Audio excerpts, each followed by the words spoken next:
आप बिल्कुल। किसी बच्चे को बोलते हैं कि ये मेरा कम्युनिकेशन का कोर्स है, आप इस कोर्स को बाय कर लीजिए। आपने उसको बताया कि हाँ, इसके अंदर आपकी पर्सनैलिटी के अंदर ये चेंजेस आ जाएंगे, ये सारी चीजें आप जो है वो सीख जाओगे। ये चीज जो है वो एक ढंग तक प्रभावशाली होगी। बट अगर मैं इस चीज को जो है, अगर मैं सेम दूसरे तरीके से बोलूं कि अगर आप ये कोर्स नहीं करते हो तो फिर आप भी जो है वो उसी भीड़ का हिस्सा बन जाओगे जो नौकरियों के लिए दर बदर भटक रही है। आप भी उसी भीड़ का हिस्सा बन जाओगे जो लोगों के सामने जाकर जिनको बात करने से जिनके हाथ कांपते हैं। तो this thing is called is negative labelling. आपके प्रोडक्ट को ना लेने के आपको नुकसान बताने।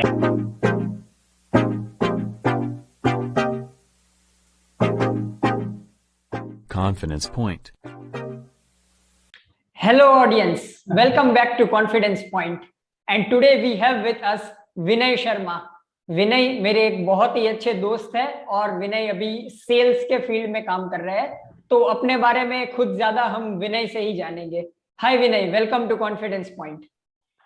नमस्कार नकुल जी, सबसे पहले तो आपका धन्यवाद करूंगा कि आपने मेरे को अपने साथ जो इस पॉडकास्ट के ओर बुलाया, तो इसके लिए आपका पहले तहे दिल की गहराई से धन्यवाद।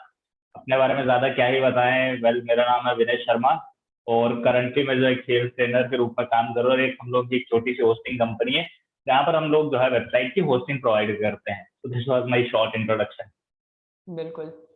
तो विनय जी, सबसे पहले तो आप हमारी ऑडियंस को ये बताइए कि क्योंकि आज का एपिसोड जो सेल्स और कम्युनिकेशन के ऊपर होने वाला है, तो फिर आप मतलब एक बेसिक आइडिया दे दीजिए ऑडियंस को कि आप कितने वर्षों से सेल्स फील्ड में काम कर रहे हैं और क्या क्या ज्ञान आपने लिया है इतने वर्षों से।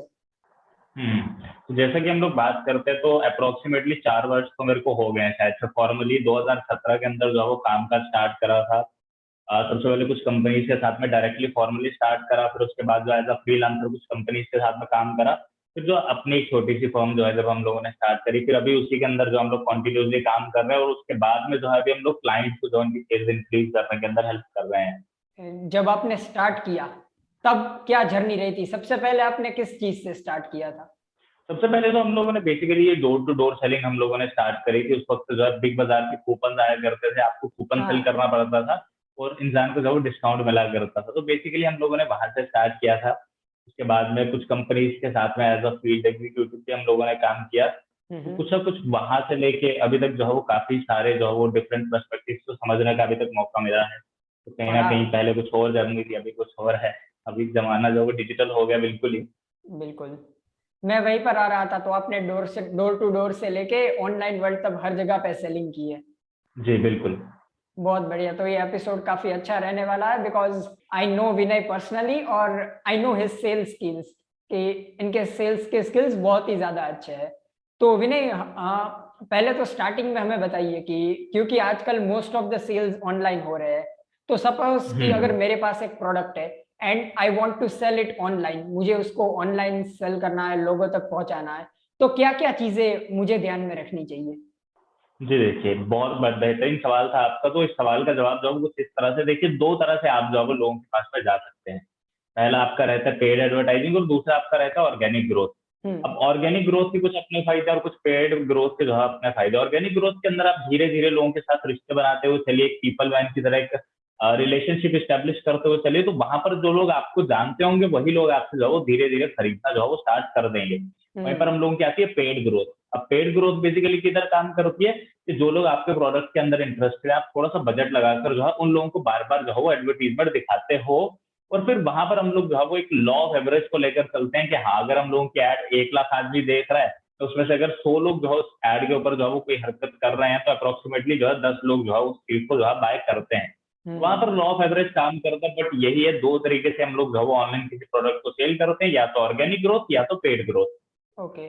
तो ऑर्गेनिक ग्रोथ के बारे में कुछ बताइए कि जैसे मैं भी अभी अपना, आप जानते ही है कि इंस्टा पेज, यूट्यूब वगैरह हम भी ऑर्गेनिकली ही ग्रो कर रहे हैं। जैसे मैं इस पॉडकास्ट के लिए गेस्ट ढूंढता हूँ, तो इसके लिए मतलब यही है कि जो लोग मुझे जानते हैं या जिनका काम मुझे अच्छा लगता है, आई अप्रोच देम। मैं उनका वर्क देखता हूँ, उन्हें अपना वर्क दिखाता हूँ, that's how we communicate and I invite them on my show.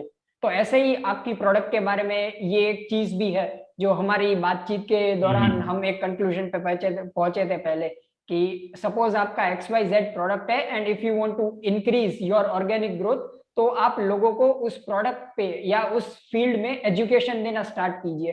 पहले लोगों को एजुकेट करिए उसके बारे में, फिर वहां से आपको दिखाइए कि कैसे आप उसको हेल्प कर सकते हैं। तो इस स्ट्रेटेजी पे और थोड़ी रोशनी डालिए आप। जी हाँ, बेसिकली जैसे आपने अभी हम लोग ग्रोथ की बात कर रहे हैं, तो बहुत सारे लोग क्या करते हैं, ग्रोथ को जो है फॉलोअर्स के नंबर के साथ में जो है वो थोड़ा सा मिक्स हम्म। करने की कोशिश करते हैं कि हाँ कि इसके 1000 फॉलोअर है मतलब ये बहुत बढ़िया जो है सामान बेच सकता है। असल के अंदर ऐसा नहीं है। तो ये जब हम लोग ऑर्गेनिक ग्रोथ की बात करते हैं तो पहली चीज हम लोगों के दिमाग में ये क्लियर होनी चाहिए कि हम लोगों की जो टारगेटेड ऑडियंस है कौन सी है, हम लोगों की टारगेटेड ऑडियंस बैठ के कहाँ पर है, और तीसरा हम लोगों की टारगेटेड ऑडियंस जो है फॉलो किसको करती है। तो ये जब 3 सवालों के जवाब हमें मिल गए, पहले हमारी ऑडियंस कौन है, ऑडियंस का एक आप बनाइए कि उनका एज सेक्टर क्या रहेगा, वो किस एज ग्रुप के हैं, वो कहाँ पे रहते हैं, वो कौन सी चीजों के अंदर इंटरेस्टेड होते हैं। दूसरी चीज हम लोगों की ऑडियंस है कहाँ पे। आपकी जब ऑडियंस आपने डिफाइन कर ली, कुछ ऑडियंस आपकी फेसबुक पे रहेगी, कुछ ट्विटर पे रहेगी, कुछ लिंक्डइन पे होगी, कुछ आपकी फिर आपको राइट प्लेटफॉर्म चूज करना कि मेरी ऑडियंस बेसिकली है कौन से प्लेटफॉर्म पे, ऑडियंस कौन है, ऑडियंस है किधर। और फिर तीसरी चीज तो हम लोगों को जाना है कि हम लोगों की ऑडियंस एक्चुअल में फॉलो किसको करती है। अब जो भी आप प्रोडक्ट लेकर आएंगे कोई ना कोई उसके अंदर मार्केट लीडर होगा। अगर हम्म। आप कुछ योग का प्रोडक्ट लेकर आ रहे हैं तो उसके अंदर बाबा रामदेव जी होंगे, तो देखिए कौन से लोग हैं जो बाबा रामदेव को फॉलो करते हैं। अगर आपका कोई गेमिंग एप्लीकेशन है तो कैरी मिनाटी है या तन्मय भट्ट है इसके अंदर ऑलरेडी, तो वो ऑलरेडी इन्फ्लुएंसर्स हैं, उनकी ऑडियंस आपके प्रोडक्ट को जाहिर सी बात है पसंद करना जो है वो स्टार्ट करेगी। तो इसी तरह हमेशा ये डिफाइन करिए जो मैंने आपको 3 सवाल बताए, इनके ऊपर जो है आपको किसी भी प्रोडक्ट को जो है सोशल मीडिया के ऊपर आप जो है ऑर्गेनिकली छोटे स्केल से जो है वो स्टार्ट कर सकते हैं। बहुत अच्छी स्ट्रेटेजी आपने बताई कि पहले अपना कस्टमर अवतार डिसाइड कीजिए, कि नो योर जी कस्टमर, हाँ। किसी भी चीज को सेल करने से पहले। तो विनय जी, हम मैं इस चीज को जानने के मैं क्यूरियस हूँ कि आपने बहुत ही यंग एज पे स्टार्ट किया है। तो मतलब आपने when you are stepping into the field of sales, तो आपने ये क्यों डिसाइड किया कि चलो लाइफ में सब कुछ ना कुछ तो करते हैं बट मैं सेल्स करूंगा। तो ये आपने कब डिसाइड किया और क्यों? देखिए ये जो है वो 17 साल में एक मेरे दोस्त हुआ करते थे, उमर कुरैशी नाम था उनका। तो वो हम लोग जाते थे एक्टिंग करने थिएटर के अंदर, तो मैं देखता था कि उनके पास में बहुत ज्यादा पैसे होते थे, 25-26 हजार रुपए उनके पास में होता था। तो हम लोगों को घर से वही मिलते जो पॉकेट मनी 500-600 रुपए मिल जाते थे, कभी उसके साथ में हम लोग को हफ्ते दो गुजारने पड़ते थे। तो मैंने हम्म। भैया को पूछा, मैंने कहा भैया यार पेपर तो मेरे भी खत्म है, आप बताओ आप कैसे पैसे कमाते हो। क्योंकि बाकी उस टाइम पे सैलरी जो लोगों की होती थी वो अप्रोक्सीमेटली 25 हजार रुपए, एक आदमी जो 10 साल जो है वो जॉब कर चुका है उसके बाद में वो 25 तक पहुंचता था। मैंने उसको पूछा, मैंने कहा भैया आप इधर भी टाइम देते हो, 25 हजार रुपए कैसे कमाते हो।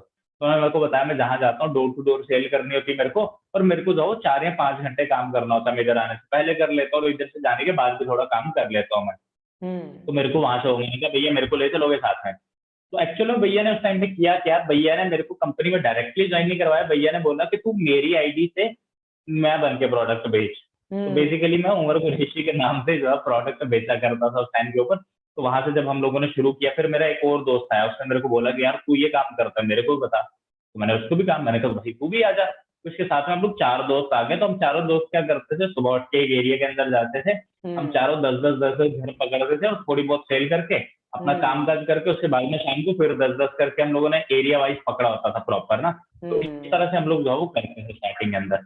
उसके बाद में जब चीजों को समझ में आया, फिर उसके बाद में जब हम लोगों ने यूट्यूब के ऊपर देखा, किताबें पढ़ी कि हाँ दुनिया में ये है दुनिया में वो है, तो बाद में पता चला कि हाँ यार सेल्स जो है वो हर एक राइटर ने करी है। जैसे आप जिस भी बड़े राइटर का नाम लें, हाँ राइटर हम्म। ब्रायन ट्रेसी है, रंडा ब्रायन है, शिव खेड़ा है, उसके बाद में आप जिस भी बड़े आप राइटर का नाम लेते हैं जो सेल्फ हेल्प की फील्ड के अंदर है, तो उन्होंने कहीं ना कहीं सब लोगों ने जो है वो सेल करी है। तो बाद में समझ में आया कि हाँ जिस चीज को हम लोगों ने हंसी मजाक में किया था वो एक्चुअली में बहुत ज्यादा सीरियस प्रोफेशन है, और उसको करके बहुत सारे लोग जो है वो खुद की ग्रोथ के ऊपर जो है बहुत ज्यादा जो है डेवलपमेंट कर पाए हैं। तो इसलिए इस फील्ड को जो है वो सीरियसली करने का निर्णय लिया। बिल्कुल, बिल्कुल। तो अगर आपने जब when you are describing this you mentioned a word की मतलब कि ऑथर्स वगैरह सब ने की, आपने बुक्स की बात की, and you know that I am an avid reader कि बुक्स की बात इस पॉडकास्ट पे होती ही है। बुक्स, कम्युनिकेशन और हम्म, स्पिरिचुअलिटी ये ऐसे मतलब टॉपिक्स है जिसकी बात अक्सर मेरे पॉडकास्ट पे होती है। तो आपने बुक्स को मेंशन हम्म। किया तो मैं आपसे ये पूछना चाहूंगा कि वर देयर एनी बुक्स की जिन्होंने आपको हेल्प की to enhance your sales skills? If yes तो मतलब आप हमारी ऑडियंस के साथ कुछ 2 या 3 बुक्स का नाम शेयर करिए व्हिच कैन हेल्प देम। हाँ तो मैं जैसे आपने अभी सवाल पूछा, बहुत बढ़िया सवाल था आपका। तो यहाँ पर जो कुछ बुक्स थी, पहले तो हम लोग जो जनरल से ही स्टार्ट करते हैं, जैसे ये प्रभावशाली बनने की कला जो डेल कार्नेगी की कुछ पॉपुलर बुक्स हैं, बट उसके बाद में जो कुछ बुक्स हैं जो मतलब थोड़ी सी इन डेप्थ है, वो जैसे हुक्ड करके बुक है कि अपनी ऑडियंस को जो किस तरह से हुक करना है, किस तरह से जैसे हम लोग 1-2 घंटा किसी को भी एकदम से ऐसे जकड़ के रख लें, एक हुक्ड बुक थी। और उसके बाद में एक सेल विद अ स्टोरी करके बुक है कि आपको जो है वो स्टोरीज क्यों बतानी है और स्टोरीज किस तरह से बतानी है। ये बुक जो है बहुत ज्यादा जो है वो मेरे को बहुत बढ़िया लगी। और तीसरी की रिसेंटली अभी मैं बुक पढ़ रहा हूँ, उसको मैंने आधा कंप्लीट किया, वो है सेल लाइक क्रेजी, जो सैबरी जुबी की, आपने भी ऐड देखा होगा उसका यस। इंस्टाग्राम पर है। बहुत अमेजिंग बुक है वो, मेरे ख्याल से तो सबको पढ़नी चाहिए। उस बुक में जो है एकदम से ऐसे तख्ता पलट करके रख दिया हर एक चीज का जो हम लोग स्ट्रेटजी यूज करते थे, और काफी ज्यादा एक्सप्लोसिव नॉलेज है उसके अंदर। तो ये 3 बुक्स थी जो मैं रिकमेंड करूंगा हर इंसान ओके, फर्स्ट थी हुक, एक मेरे को याद रही सेल को। लाइक क्रेजी, और सेकंड कौन सी बोली आपने? Sell with a story. Okay, sell with a story. हाँ, युवल नोआ हरारी मेरे एक one of the favourite authors है। तो उन्होंने एक स्टेटमेंट बोला था कि every human being has 4 needs. इंसान की 4 जरूरतें होती है, रोटी, कपड़ा, मकान, एंड चौथी है स्टोरीज। बिना स्टोरीज के ह्यूमन कांट सर्वाइव। तो ये चीज तो एग्जैक्टली एग्जैक्टली। मैं भी, जो हमारे कम्युनिकेशन के मैं कोर्सेज वगैरह वर्कशॉप्स करता हूँ, तो उनमें भी आई टीच स्टूडेंट्स की हाउ टू लेवरेज स्टोरीज। बहुत बढ़िया। और वही स्टोरीज जो है वो हर एक इंसान के अंदर जिज्ञासा जगा देती हैं आपकी ना। तो स्टोरी जो है वो इतनी ज्यादा इंपॉर्टेंट है। आपके फैक्ट जो है वो 10% काम करते, 70% काम आपका जो स्टोरीज ही करती है। बिल्कुल, बिल्कुल, थैंक्स फॉर शेयरिंग। तो मैं इसके साथ-साथ स्टोरीज़, बुक्स, इन सब के साथ-साथ एक और चीज़ मैं मानता हूँ, और वो है एक्सपीरियंस। कि आप कोई भी चीज़ जब भी सीख रहे हो तो आप वो चीज़ एक्सपीरियंस से सीखते हैं, और दूसरा आप वो चीज़ गलतियों से सीखते हैं। तो क्योंकि आप अब आपको हम्म। 4-5 साल हो गए हैं, तो इफ समवन इज़ न्यू और naive and stepping into the field of sales, तो आप कुछ ऐसी 2 या 3 गलतियाँ बताइए जो कि इंसान को नहीं करनी चाहिए when he or she is making a sale. जी हाँ, ये जो है ये यहाँ पर जो सबसे बड़ी गलती है जो एक इंसान को जो वो नहीं करनी चाहिए, वो ये है कि बाकी कहते हैं ना कि वो रंग बिरंगी चीजों को देखकर उनकी तरफ आकर्षित होना। कि जैसे मान लो कि आप सेल्स में हो और आपको जो थोड़े से कष्ट आ रहे हैं, वहां पर एक हुँ, बंदा बोलता है यार हम मार्केटिंग वालों का तो बढ़िया है, हम लोग जाते हैं पीछे बैकएंड टीम से बात करते हैं, ये वो डिजाइनिंग करते हैं, तो वो मार्केटिंग की तरफ शिफ्ट हो जाएगा। वहीं पर ऑपरेशंस वाले बोलेंगे यार ऑपरेशंस के अंदर जो है हमको मजा इसी के अंदर बैठना होता है भैया, काम तक करना होता है, वो ऑपरेशंस की तरफ होने लगेगा। उसके बाद में कुछ लोग बोलेंगे यार क्रिप्टो के अंदर पैसे इन्वेस्ट कर दे, है ना। तो कहते हैं ना वो चमकीली चीजों को देखकर जो है अगर आप उनकी तरफ आकर्षित हो रहे हैं, बहुत बड़ी गलती है। मैंने भी स्टार्टिंग में करी थी कि जब मेरा एक काम कोई बढ़िया से चलने लगा, उसके पैसे मैं दूसरे काम में लगा रहा था, 2 जगह पे फोकस बढ़ गया, तो ना तो यहाँ के रहे ना तो वहां के रहे। तो हुँ, ये जो चीज की पहली गलती थी जो मुझे लगता है कि नहीं करनी चाहिए किसी को भी। यहाँ पर जो एक सबसे बड़ी गलती जो लोग ये करते हैं कि वो परफेक्शनिस्ट बनने की कोशिश करते हैं वहां पर। देखिए, एक इंसान को आपके ऊपर ट्रस्ट नहीं होगा, सामने वाले इंसान को पहली बार में ट्रस्ट नहीं होगा। और ट्रस्ट क्यों नहीं होगा? क्योंकि आप लोग काम ही वैसा करते हैं कि हाँ हमारे ऊपर ट्रस्ट कर लो। आपने सामने वाले इंसान को जो अगर थोड़ी सी अपनी गलतियां बता दी कि हमारे पास में जो है पहले भी ये केस आया था, तो ये छोटी मोटी गलती हो गई है जिसका हम लोगों को कभी अंदेशा नहीं होता है, तो ऐसे करके अगर आप थोड़ी थोड़ी अपनी गलतियां बता दें, और अगर आप सामने वाले इंसान को ये बता दें कि हम लोग बहुत परफेक्शनिस्ट नहीं है इतने ज्यादा, मतलब 98% हम लोगों के काम जब बहुत ज्यादा सक्सेसफुल होते हैं, बट अगर कभी कुछ कॉम्प्लिकेशन होती है तो वो हमारे लिए भी जो है वो चैलेंजिंग होता है। अगर आप इस तरह से थोड़ी सी बात करें तो सामने वाले इंसान को एक रिलीफ आ जाता है कि हाँ चलो ये हुँ, इंसान जो है मेरे को पागल नहीं बना रहा है, ये इंसान जो ऑथेंटिक सी बात है, सच बोल रहा है। इसके अलावा एक ये कारण है, एक ये चीज है। और उसके अलावा दूसरी जो इम्पोर्टेंट चीज है वो ये है कि आपका जो है प्रेजेंटेशन जो आपकी रहती है। अब प्रेजेंटेशन के अंदर आपने जो है नेगेटिव लेबलिंग नाम की भी चीज आती है। अभी नकुल जी आप बैठे हुए हैं, ठीक है, हुँ, और मैं आपको जो है वो कोई भी प्रोडक्ट की, जैसे मैं आपको बोलता हूँ कि लेट्स सपोजिंगली आपका कम्युनिकेशन का कोर्स है ना, तो आप बिल्कुल। किसी बच्चे को बोलते हैं कि ये मेरा कम्युनिकेशन का कोर्स है, आप इस कोर्स को बाय कर लीजिए। आपने उसको बताया कि हाँ इसके अंदर आपकी पर्सनैलिटी के अंदर ये चेंजेस आ जाएंगे, ये सारी चीजें आप जो है वो सीख जाओगे। ये चीज जो है वो एक ढंग तक प्रभावशाली होगी। बट अगर मैं इस चीज को जो अगर मैं सेम दूसरे तरीके से बोलूं कि अगर आप ये कोर्स नहीं करते हो तो फिर आप भी जो है वो उसी भीड़ का हिस्सा बन जाओगे जो नौकरियों के लिए दर बदर भटक रही है। आप भी उसी भीड़ का हिस्सा बन जाओगे जो लोगों के सामने जाकर जिनको बात करने से जिनके हाथ कांपते हैं। तो this thing is called is negative labelling. आपके प्रोडक्ट को ना लेने के आपको नुकसान बताने हैं। अभी मैं आपको बताऊंगा कि इस चीज से जो 6 गुना ज्यादा इम्पैक्ट पड़ता है। हुँ, अभी हुँ, लेट सपोजिंगली मैं आपको एक एग्जांपल के माध्यम से समझाता हूँ इस चीज को कि आप इंटरव्यू के लिए जा रहे हैं, ठीक है, और वहां पर जो है आप इंटरव्यू के अंदर जो है बेटर कम्युनिकेशन के कारण जो है सिलेक्ट हो गए ना, तो जी कैसा लग रहा है आपको? आप बोलोगे सर बढ़िया लग रहा है बात सुन के। मैं बोल रहा हूँ कि नकुल जी आप इंटरव्यू देने के लिए गए और आपके अंदर कम्युनिकेशन नहीं था, वहां पर 25 लोग थे, 25 में से जो 24 सिलेक्ट हो गए, आप रह गए। क्यों? क्योंकि आपको जो वो कम्युनिकेट करना नहीं आ रहा था। उन 24 लोगों के बाद में शर्मसार होने के बाद में घर पे आके क्या बोलोगे, मैं इंटरव्यू से रह गया। अब बताओ कैसा लगेगा। तो ये चीज ने जो है वो ज्यादा दर्दनाक इम्पैक्ट दिया, 6 गुना ज्यादा। तो ये भी चीज है नेगेटिव लेबलिंग, जिसको हम लोग जो है वो इस्तेमाल कर सकते हैं। इसके अलावा एक और चीज आती है कि आपके कस्टमर को डिसीजन लेने दें, उनसे प्रॉब्लम जो थोड़ी सी पूछने की कोशिश करें, उनको ऐसा लगना चाहिए डिसीजन उन्होंने लिया। हम ऐसा ना करें कि भैया हम ही आपसे काम करवा रहे हैं, उनको डिसीजन लेने दें। बिल्कुल। मतलब ये मैंने कुछ नोटिस किया बहुत सारे लोगों में कि whenever they come to sell anything, कि वो सिर्फ अपने प्रोडक्ट के बारे में ही बताते रहते हैं। दे डोंट आस्क और they don't try to know about the customer, which should not be the case. Exactly exactly exactly. तो यहाँ पर बेसिकली क्या होता है कि अगर आपने एक सर्वे हुआ था, उसके अंदर जो वो ये चीज सामने आई थी कि 100 में से सिर्फ 18 लोग ऐसे थे जो ऐसे लोगों की बात सुनेंगे जो सिर्फ अपने बारे में बताते हैं। 82 लोग जो है पहली बार में जो है ना कर देते हैं, और उसके अंदर से भी 18 लोग जो है थोड़ी देर के बाद जो है वो स्टेप बैक कर लेते हैं। तो अगर आप जो किसी इंसान के पास में जा रहे हो और भैया आप नहीं बता रहे हो कि मेरे को क्या आता है, मेरे को क्या आता है, मेरे को क्या आता है, ये नहीं पूछेंगे सामने वाला क्या चाहता है, बस क्या मेरे को क्या आता है वही बताते रहोगे, तो सामने वाले लोग स्टेप बैक कर लेंगे, बोलेंगे भैया इसको यही बताना है कि इसको क्या आता है, तो खुश रहने दो इसको अपनी दुनिया के अंदर। तो कम्युनिकेशन का एक बहुत इंपॉर्टेंट जो है वो लेसन है कि भैया जाहिर सी बात है, अभी मेरे को क्या आता है इससे सामने वाले को कोई फर्क नहीं पड़ता, जब तक मेरी बताई हुई चीज सामने वाले काम नहीं आ रही है। नकुल जी आपका फेवरेट गाना कौन सा है? अरे यही है ना कि कम्युनिकेशन में हम इसे कहते हैं कि talk in terms of other people's interest, कि सामने वाले का इंटरेस्ट किस में है उस चीज को ध्यान में रख के बात करिए, क्योंकि no one is interested in you, everyone is interested in themselves. सबको अपने में इंटरेस्ट है। तो सपोज अगर मैं फाइंड आउट करता और मेरे को पता चलता है कि विनय को फुटबॉल में इंटरेस्ट है, और मैं मतलब पहली बार मिल रहा हूँ या कभी भी मिल रहा हूँ, और मान लीजिए कि मुझे बैडमिंटन में इंटरेस्ट है पर तुम्हें फुटबॉल में इंटरेस्ट है, और मैं बैडमिंटन के बारे में बताए जा रहा हूँ कि ये है, ये प्लेयर है, ये टूर्नामेंट हो रही है, तो तुम थोड़ी देर सुनोगे इनिशियली बिकॉज यू रिस्पेक्ट मी या कुछ भी है, पर 2-4 मिनट के बाद फिर तुम नहीं सुनोगे because it doesn't interest you, है ना। ये बहुत ही सिंपल, बहुत ही रॉ एग्जांपल दे रहा हूँ मैं, but we are here to understand the concept. हाँ, जैसे मैंने आपसे पूछा कि नकुल जी आपका फेवरेट गाना कौन सा है, आप किसी से पूछे बंदा बताएगा, खुल के बताएगा कि हाँ मेरा ये फेवरेट गाना है। बिल्कुल।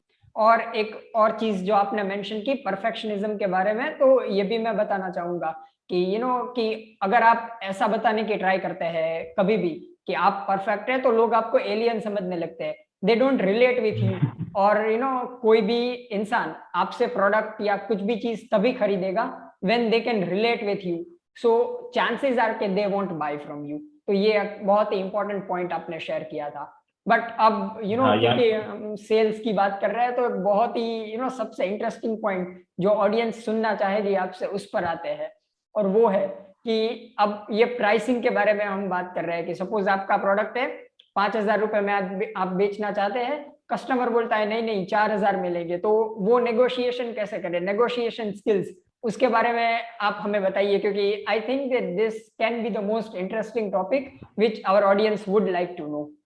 हाँ तो यहाँ पर देखिए नकुल जी, जब कुछ चीजें होती हैं कि आपका जो है क्या, पहली चीज तो ये कि आपके पास में मार्जिन है कि आपके मालिक ने आपको बोला था कि भैया 4,000 में बेचना है, जो कोई दिक्कत नहीं है।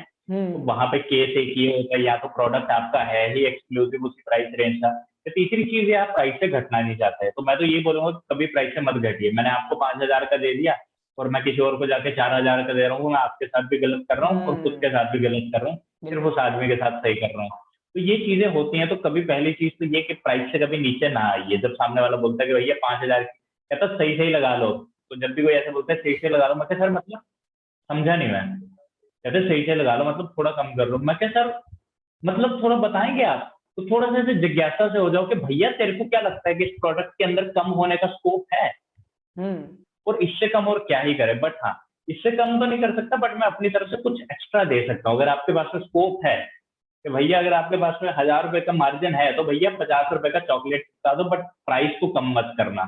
इससे क्या होता है कि आपकी वैल्यू के ऊपर आता है। लोग सोचते हैं यार 4,000 में निकलवा लिया, थोड़ा और बोलते तो 3,500 में मिल जाना था। तो फिर क्या इज्जत रहेगी आपकी, आप 35-3500 में जमीन बेच रहे हो अपना। तो प्राइस से कभी नीचे ना आए। बिल्कुल। और यही है ना कि आप फीचर्स ऐड करिए ना, कि अगर 5,000 की प्रोडक्ट है तो मतलब उनको बताइए कि ये 5,000 उनके वेस्ट नहीं हो रहे, ये उनके इन्वेस्ट हो रहे हैं। एग्जैक्टली, बेनिफिट्स के ऊपर बात करिए उसके बाद ना। बिल्कुल। उसके बाद बेनिफिट्स बताइए कि सर आपको शायद से ना कुछ गड़बड़ हुई, मैं एक बार फिर से रिपीट कर देता हूँ, ये चीज 5,000 की क्यों है, तो उसके अंदर बिल्कुल। बेनिफिट्स ऐड कर दीजिए। तो जैसे आप बेनिफिट्स, फीचर्स बताएँगे तो देन कि he will pay you the price. Yes, बिल्कुल बिल्कुल। और कुछ आप इसमें ऐड करना चाहेंगे नेगोशिएशन स्किल्स में? नेगोशिएशन के अंदर देखिए कई बार पता है क्या होता है कि आपकी प्रेजेंटेशन जो है वो डिफाइन कर देती है चीजें। अगर आप साथ में पेपर वर्क लेकर गए हैं, जैसे अभी तो हम लोग क्या करते हैं कि कागज लेके जाते हैं, कागज के ऊपर प्रॉपर प्राइसिंग रहती है, और उसके बाद में जब हम लोग बोल एक बार कागज दे दिया, उसके ऊपर साइन करवा लिया, तो डिस्काउंट का स्कोप तो वैसे भी कम हो जाता है। बिल्कुल, क्वालिटी भी होनी चाहिए आपकी क्वालिटी के हिसाब से, और आपका मार्केट कंपटीशन, मार्केट प्राइसिंग, ये सब चीज़ देख के आपकी प्राइस डिसाइड करिए। और यहाँ पर एक छोटी सी टिप मैं ऐड कर देता हूँ कि सर आप मेरे को बताइए इस प्रोडक्ट के अंदर आपको बढ़िया क्या क्या लगा। बोलेगा हुँ, ये बढ़िया, ये बढ़िया, ये बढ़िया, क्या ना सर, हुँ, इसीलिए तो है इसका रेट 5,000, आपने तो बोला ये सारी चीजें बढ़िया है। तो वही बिल्कुल। है, उसके मुंह से बोलवाओ कि भैया चीज बढ़िया है। ये वो यस लैडर क्रिएट करते हैं कि आप इंसान को क्वेश्चन पूछिए जिसका आंसर वो यस में दे। 1, 2, 3 ऐसे आप यस का एक मतलब लैडर सीढ़ी तैयार करते जाइए, और मोस्ट लाइकली कि अगर उसने 3 से 4 सवालों का जवाब अगर वो आपसे एग्री करता है, यस में देता है, तो नेक्स्ट क्वेश्चन जो आप उससे बुलवाना चाहते हैं, मोस्ट लाइकली है कि वो उसका आंसर भी यस में ही देगा। हाँ बिल्कुल। तो विनय जी, ये तो मतलब बहुत ही just we are introducing you to our audience. आगे फ्यूचर में हम बहुत सारे एपिसोड करने ही वाले हैं आपके साथ। मुझे अभी भी ये एपिसोड करते टाइम भी बहुत सारे आइडियाज आ रहे हैं कि फ्यूचर में हम किस किस टॉपिक पे एपिसोड्स शूट कर सकते हैं। बिल्कुल। हाँ विनय जी, तो हमने नेगोशिएशन के बारे में बात कर ली। एक और चीज है जो बहुत सारे लोग जानना चाहेंगे कि when you are trying to sell something to anyone, तो इफ दे आर स्टूडेंट्स या फिर कोई भी मान लो, तो चलो मतलब लोग ज्यादातर ऐसा बताते हैं, सोच के बताएंगे या फिर घर पे पूछ के बताएंगे, and if they are students तो हम पेरेंट्स से पूछ के बताएंगे। तो बेसिकली इंडिया में ऐसा होता है कि लोग डायरेक्टली ना नहीं बोलते हैं, पर वो आपको बोलते हैं हम बाद में बताएंगे आपको। एंड कि जब हम्म। बाद में आप उन्हें कॉल करते हैं, दे डोंट रिसीव कॉल्स, और ये सब चीजें होती है। तो इसके बारे में कुछ बताइए कि ऑन द स्पॉट कैसे आप सेल करके आए, और इन सब चीजों का आंसर कैसे दे अगर कोई बोलता है कि मैं बाद में बताऊंगा। देखिए सबसे पहला रूल तो ये है कि आप कॉन्वर्सेशन को जितना बढ़ा सके इतना बढ़ाइए, और जब इंसान बोल के जा रहा है कि मैं सोच के बताऊंगा, तो मतलब वो चीज को खत्म करने की कोशिश कर रहा है, आपको खत्म नहीं करने देना है, या वो बोल रहा है मैं सोच के बताऊंगा। सिंपल सा फॉर्मूला यहाँ पर सीधे बोल दीजिए, क्लियर बेबाकी से, कहना मैं ये काम जो हूँ काफी समय से कर रहा हूँ। जब भी कोई इंसान ये बोलता है मैं सोच के बताऊंगा या मैं बाद में बताऊंगा, तो सर इसका सही सा मतलब ये होता है कि उसको प्रोडक्ट के अंदर या तो इंटरेस्ट नहीं है, और या तो वो जो है वो कोई ऐसी चीज मिस कर रहा है जो, या उसको लग रहा है कि वो उसके काम की नहीं है। अब मेरे को बता दीजिए आपके अंदर दोनों में से कौन सा केस है, आपको इंटरेस्ट नहीं है या आपको कोई और चीज समझनी है। हम्म। 95% लोग बोलेंगे। मेरा एक क्वेश्चन है, what if that person genuinely wants time, कि क्या अगर उसको सही में सोचने के लिए टाइम चाहिए होगा, तो आप क्या करते हैं, उसका नंबर ले लेते हैं, फॉलो अप क्या करते हैं आप? उसको बोलते हैं कि आप बिल्कुल, आपको जितना समय लेना है आप इतना ज्यादा समय लीजिए, बट समय लेने से पहले मैं आपको एक बारी चीजें रिपीट कर देता हूँ। तो हम बिल्कुल। लोग क्या करते हैं, एक बारी फिर से उसको रिवीजन, जो हम लोगों ने चीजें 20 मिनट लगा के समझाई, 5 मिनट के अंदर उन चीजों को हम्म। रिवाइज कर देते हैं, और पूछने कोई क्वेश्चन वगैरह तो नहीं है। उसके हम्म। बाद में हम लोग फॉलोअप का जो है टाइमिंग ले लेते हैं, कल मैं आपको इतना बजे फोन करूंगा, कल मैं आपको ये चीज समझा दूंगा, मेक श्योर करें कि आप इस टाइम के ऊपर जो फ्री रहें। तो हम्म। ये चीज थी। बाकी वो जो पहले वाला एग्जांपल था उसके अंदर ऐसा बोल दीजिए, और 95% लोग क्या बोलेंगे कि मेरे को हाँ कुछ चीजें मेरे से छूट गई हैं। तो जब हम्म। चीजें छूट गई हैं तो फिर से एक बार एक्सप्लेन कर दीजिए। अब जब इंसान ने 2 बारी चीजें समझी है, तो उसके हाँ बोलने के चांसेस बढ़ जाएंगे। या तो वो अगर बोल रहा है कि मैं इंटरेस्टेड नहीं हूँ, तो उसको इस तरह से ले जाइए कि सर आपने बिना ट्राई किए आप कैसे इंटरेस्टेड हो सकते हैं, चलिए मैं आपको एक काम करता हूँ, आप बाय मत करिए, आप ट्राई कर लीजिए। 2 वीडियोस हो गए, 3 वीडियोस हो गए, आपका कोई प्रोडक्ट है ट्राई करवा लीजिए, छोटा सा वो स्टार्टर पैक आता है शैम्पू का, ट्राई कर लीजिए, बॉटल से पहले दुकानों में भी रखा रहता है, तो उसको बिल्कुल। थोड़ा सा ट्रायल दे दो। तो ये था। उसके बाद में कुछ लोग बोलते हैं मैं पेरेंट्स से पूछ के बताऊंगा, कहना हम्म। कि चलो ठीक है सर, मैं मानता हूँ कि आप जाइए पेरेंट्स से पूछिए, क्योंकि एट दैट जो डिसीजन उन्होंने ही लेना है। मेरे को बताइए आप क्या समझाएंगे पेरेंट्स को। बोलेगा मैं ये बताऊंगा जो आपने मेरे को बताया था। कहना पूरा बता दोगे? बोलेगा नहीं, पूरा तो नहीं बता पाएंगे। बोले सर मैंने आपको 1 घंटा लगा के समझाया, अभी आप घर जाओगे, 24 घंटे के अंदर आपको पता है सर 75% चीजें दिमाग से उड़ जाती हैं। आप घर जाओगे, इंस्टाग्राम खोलोगे, ये वो देखोगे। मैं लोगों को 2 साल से समझा रहा हूँ, तब जाके मेरे को आधे घंटे की स्पीच याद हुई, आपको एक बारी से नहीं आएगी। आप घर जाके आपके दिमाग में रहेंगी बातें 50%, आप कम्युनिकेट करोगे, 30% घर वाले समझेंगे, 10% और 10% बात को समझ के आपको लगता है आपके घर वाले पैसे दे देंगे? नहीं देंगे ना, फिर कोई भी नहीं देगा। वो तो मेरा बेटा आके मेरे को ऐसा बोल रहा है तो मैं भी नहीं पैसे दूंगा, है ना। देखिए सर, चीजें आपने समझी है और की डिसीजन मेकर आप हो। अभी तक हम दोनों का एंड गोल क्या है कि आपको एंड गोल के अंदर जो है बेनिफिट हो। तो जब हम दोनों का एंड गोल यही है तो यहीं पर जो है इस चीज को खत्म कर लेते हैं। बट अगर आप फिर भी चाहते हैं घर वालों को बताना, तो आप एक काम कर सकते हो, आप उनकी बात मेरे से करवा सकते हो। मैंने जो चीजें आपको समझाई है मैं सेम चीजें उनको समझा दूंगा, या अगर आपके पास में कोई वीडियो है, बोलो घर वालों को ये वाली वीडियो दिखा देना, ताकि घर वालों को क्लैरिटी हो जाए कि एट द एंड उनका बच्चा कर क्या रहा है। घर वालों के साथ भी धोखाधड़ी मत करना। तो आप ऐसे करके जो घर वालों वाले टैकल कर सकते हो पॉइंट, बहुत बढ़िया तरीके से टैकल हो जाता है ये वाला। नाइस नाइस, बहुत ही अच्छी ये ट्रिक बताई आपने। Thank you. तो विनय शर्मा जी, ये हमने बहुत ही बेसिक एपिसोड रखा है कि इसके बाद आई एम श्योर कि हम आगे भी बहुत सारे एपिसोड्स करेंगे। तो ये बस एक बेसिक था कि to introduce you to our audience और उन्हें एक बैकग्राउंड देना कि सेल्स के बारे में क्या क्या जानना जरूरी है, क्या चीजें ध्यान में रखनी चाहिए, क्या गलतियां नहीं करनी चाहिए, ये भी हमने डिस्कस किया। और आगे if you have any question तो आप, मैं डिस्क्रिप्शन में विनय जी के हैंडल्स लिंक कर दूंगा, आप इनके वीडियोस देखिए, बहुत ही अच्छे वीडियोस बनाते हैं। Vinay ji, any parting notes for our audience? हाँ, तो एट द एंड मैं यही बोलूंगा आप लोगों के साथ में कि सोशल मीडिया के ऊपर जाएं, अच्छी चीजें देखें, जैसे नकुल जी आपके सामने है। उसके अलावा भारत के अंदर बहुत बड़े बड़े दिग्गज हैं, डॉक्टर विवेक बिंद्रा, डॉक्टर उज्जवल पाटिल, हर्षवर्धन जैन। तो इन लोगों को जो है वो देखना शुरू कर दीजिए, और जो दिमाग के अंदर जाएगा वही जो है आपके कार्य से जो है वो दुनिया को दिखेगा। तो जब दिमाग के अंदर आप कचरा डाल रहे हो, ऐसा नहीं है कि हाँ कॉमेडी भी देखनी चाहिए, कॉमेडी देखिए थोड़ा, बट एक लिमिटेड वे के अंदर देखिए, बाकी सारी चीजों को डालिए, ताकि जब भी आप बात करें तो सामने वाला इंसान जो आपकी बात को सुनना जो है पसंद करे। ऐसा ना हो कि आप जो कमरे के अंदर कुंडी देखकर बैठे हो और इंस्टाग्राम के ऊपर स्टोरीज डाल रहे हैं कि no one is there for to care in my life, कुछ भी ऐसा करके आप सैड स्टेटस डाल रहे हैं। दुनिया नहीं आएगी आपके पास में। दिमाग के अंदर अच्छी चीजें डालिए, अच्छी चीजें ही होंगी सदा। और धन्यवाद नकुल जी आपका जो है मेरे को अपने इस शो कॉन्फिडेंस पॉइंट पर बुलाने के लिए। और जो भी लोग देख रहे हैं, सब्सक्राइब करो भाई का चैनल, रेड बटन ग्रे करके जाना। बिल्कुल। धन्यवाद धन्यवाद विनय जी, धन्यवाद। फिर मिलेंगे।